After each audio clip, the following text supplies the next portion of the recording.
ఉండి నియోజకవర్గంలో శ్రీశైలం గ్రామంలోనే జిల్లాలో ప్రసిద్ధిగాంచిన మహామిని షిరిడి సాయిబాబా ఆలయంలో నిరుపేద విద్యార్థులకు 4 లక్షల రూపాయల విద్యా ప్రోత్సాహాన్ని అయితే అందించారు. 7 లక్షల రూపాయల బిళ్ళలతో అభిషేకాన్ని, అలాగే 4 లక్షల లీటర్ల పాలతో పాలాభిషేకాన్ని నిర్వహించారు. ఘనంగా ఈ యొక్క కార్యక్రమాలు నిర్వహించడమే కాదు, షిరిడి సాయిబాబా ఆలయంలో కూడా ట్రస్ట్ ఆధ్వర్యంలో కూడా ఈ యొక్క ఆలయ ప్రతిష్టను నిర్వహించడానికి భక్తులందరికీ కూడా మంచి అవకాశాన్ని కల్పిస్తూ కోరిన కోరికలు తీర్చే దేవాలయంగా విరజిల్లుతుంది.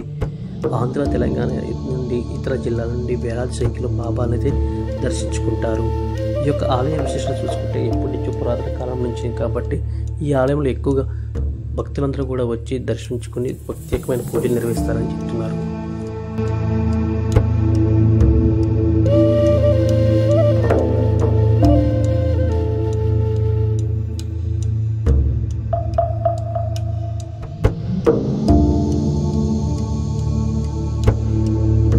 షిరిడి సాయిబాబా వారికి 3 లక్షల రూపాయల స్కాలర్షిప్ ఇవ్వడం జరిగింది.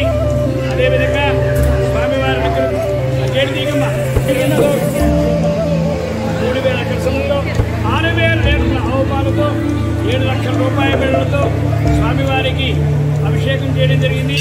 అంతేకాకుండా శ్రీ మేడేపల్లి మల్లికార్జునరావు గారు పావని పూజ దంపతికి అక్కడ భారీ అన్నదానం చెప్పి రథోత్సవము, శ్రావణి ఉత్సవము, బంగారు పుష్పాలతో పూజ ఈ కార్యక్రమాల్లో వేసిన సాయం.